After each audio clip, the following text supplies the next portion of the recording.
শ্মশানে মৃতদেহ দাহ করার সময় ঘটে গেল একেবারে শিউরে ওঠার মতো ঘটনা। মৃতদেহের সাথে বৈদ্যুতিক চুল্লির ভেতরে ঢুকে পড়ার চেষ্টা করলেন শ্মশান যাত্রী এক যুবক। শ্মশান কর্মী ও উপস্থিত অন্যান্য শ্মশান যাত্রীদের তৎপরতায় তাকে দ্রুত উদ্ধার করা সম্ভব হয়। তবে ঘটনায় আংশিক দগ্ধ হয়েছেন ওই যুবক। জখম অবস্থায় তাকে নবদ্বীপ স্টেট জেনারেল হাসপাতালে ভর্তি করা হয়েছে। বর্তমানে তিনি চিকিৎসাধীন এবং তার শারীরিক অবস্থা স্থিতিশীল বলে হাসপাতাল সূত্রে জানা গেছে। ঘটনাটি ঘটেছে সোমবার গভীর রাতে নবদ্বীপ মহাশ্মশানে।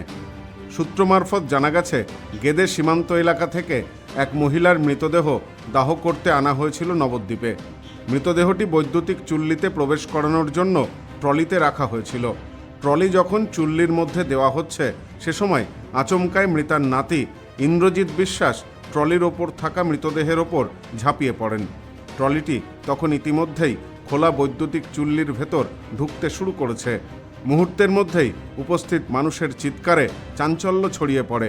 শ্মশান কর্মী এবং অন্যান্য শ্মশান যাত্রীরা দ্রুত চুল্লির সামনে পৌঁছে যুবককে টেনে বাইরে বের করে আনেন।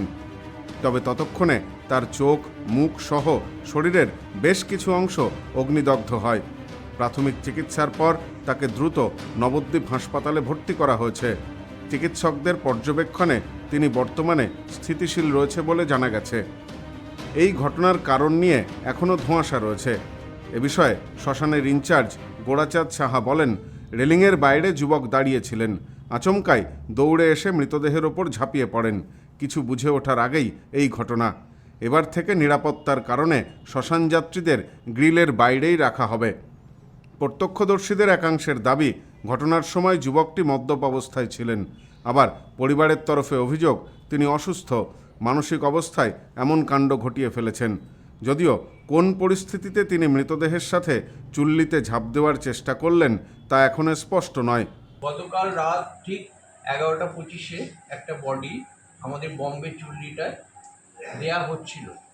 সেই সময় বডির সঙ্গে যারা ছিল তাদের মধ্যে একজনা পরিচয় পেলাম যে ওই মিতার নাতি হয়।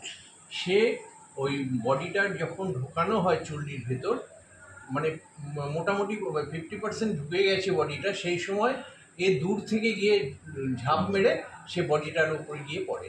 তখন আমাদের যে ডোম ছিল সে খুব দৃঢ়তার সঙ্গে সঙ্গে সে বডিটাকে সেই আটকে দেয়, এই ট্রলিটাকে আটকে দেয় এবং বডিটাকে উদ্ধার করে বাইরে নিয়ে আসে। তারপরে সেই বডিটাকে সেই লোকটিকে তখন ওরা যারা বডি নিয়ে এসেছিল ওরা তখন এতে নিয়ে যায়, হসপিটালে নিয়ে যায়।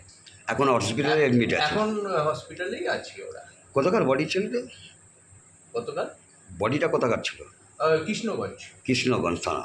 ওর নাম ছিল বোধহয়, খুব সম্ভব ইন্দ্রজিৎ বিশ্বাস ছেলেটি। আর তার দিদিমা যে ছিল সে বোধহয় কি 95 বছরের বৃদ্ধা। 95 কি টুকুবালা মণ্ডল। উনার দেহ দাহ করতে এসেছিল। আর তারপরেই এই ঘটনা। আপনারা কি এরপরে যে এই যে ম্যাক্সিমাম লোক আসে চুল্লির কাছাকাছি দেহ নিয়ে, সে ব্যাপারে কি কোনো রকম বাইন্ডিং করবে বা এরকম কোনো আটকাবার ব্যবস্থা করবেন? না, আমরা এখন ডিসিশন নিয়েছি, যখন বডিটা ওই চুল্লির কাছে যাওয়া হবে তখন 4 জনা ওখানে ক্যারি করে নিয়ে যাবে। তারপর সেই 4 জনাকেও আমরা মোটামুটি দূরত্ব থেকে বেশ কিছুটা দূরত্ব, আমাদের একটা কোলাপসিবল গেট আছে, সেই গেটের বাইরে রাখার পরিকল্পনা করেছি। সেখান থেকে ওরা দেহটা যাতে দেখতে পায় সেই ব্যবস্থা করবে। মানে এ বিষয়ে শ্মশান কর্মী সুমন দে বলেন, গতকাল রাতে শ্মশানে একটি দেহ এসেছিল। সব মিটে যাওয়ার পর দেহ যখন চুল্লিতে দেওয়া হচ্ছে আচমকাই ওই যুবক মৃতদেহের ওপর ঝাঁপ দেন। দেহ তখন চুল্লির মধ্যে প্রায় 50% ঢুকে গেছে। আমরা দ্রুততার সাথে বডি আটকে দিই, বাইরে বের করে নিয়ে আসি। ওই যুবকের শরীরের বেশ কিছুটা অংশ পুড়ে গেছে। গতকাল রাতে একটা মৃতদেহ এসেছিল গেদে বানপুর থেকে একটা মহিলা, বয়স্ক মহিলা মৃতদেহ এসেছিল। আচ্ছা, এবার যে সিস্টেম আমরা প্রতিদিন মৃতদেহ দাহ সন্তাস করি এখানে চুল্লিতে, সেই সিস্টেম করছিলাম। হঠাৎ থেকে এক ব্যক্তি মৃতদেহ করে ঝাঁপ মেরেছে। তখন সহজে কী করবো, আমরা সেই কাজ বন্ধ রেখে সেই ব্যক্তিকে মহামেডের সচেতন করে তাকে বের করে হাসপাতালে পাঠানো যায়।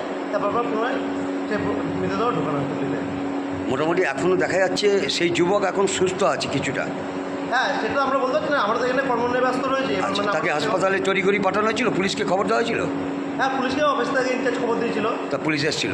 না, পুলিশ এখানে আসেনি। আচ্ছা, হসপিটালে গেছিল, আপনারাই হসপিটালে পাঠিয়েছিলেন? হ্যাঁ, আমরা বলতে কি মানে মহাবাড়িকে হ্যাঁ, সকলের সহযোগিতায় তাকে হাসপাতালে ভর্তি করা হয়েছে। নাম জানা গেছে? না, নাম বলতে পারছি না। আচ্ছা, আর ওই যে বৃদ্ধা, ওটা গেদে বানপুর থেকে এসেছিল? খেতে বন্ধ করতে গেছিল। জানা যাচ্ছে যে ওই যুবক নাকি ওই বৃদ্ধার নাতি। সেটা তো আমরা বলতে পারছি না। এবার ধরেন এখানে মৃত ব্যক্তির নাম থাকে আর তার ঠিকানাটা থাকে, আর যে সই করে তারা এটা থাকে।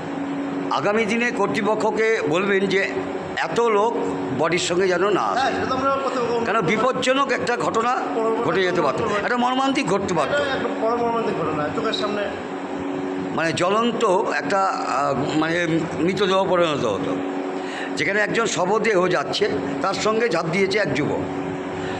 কি মনে হয়, আত্মহত্যার চেষ্টা করেছিল? মদ খেয়েছিল? একটু ড্রিঙ্ক করেছিল। সামান্য ড্রিঙ্ক করেছিল? একটু ড্রিঙ্ক করেছিল।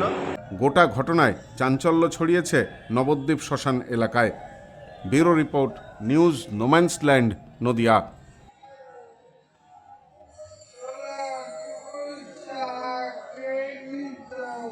নেউপিসি জুয়েলার্স, সম্পর্ক গড়ে দেয়। বনগাঁতে আমাদের 3টি শোরুম প্রতিদিনই খোলা। নেউপিসি জুয়েলার্স, বনগাঁ বাটার মোড়। New PC jewellers branch Kumudini স্কুলের বিপরীতে। New PC jewellers beauty, Motiganj, Hatkhola. আমাদের এখানে সোনা কিনুন পেপারের দামে।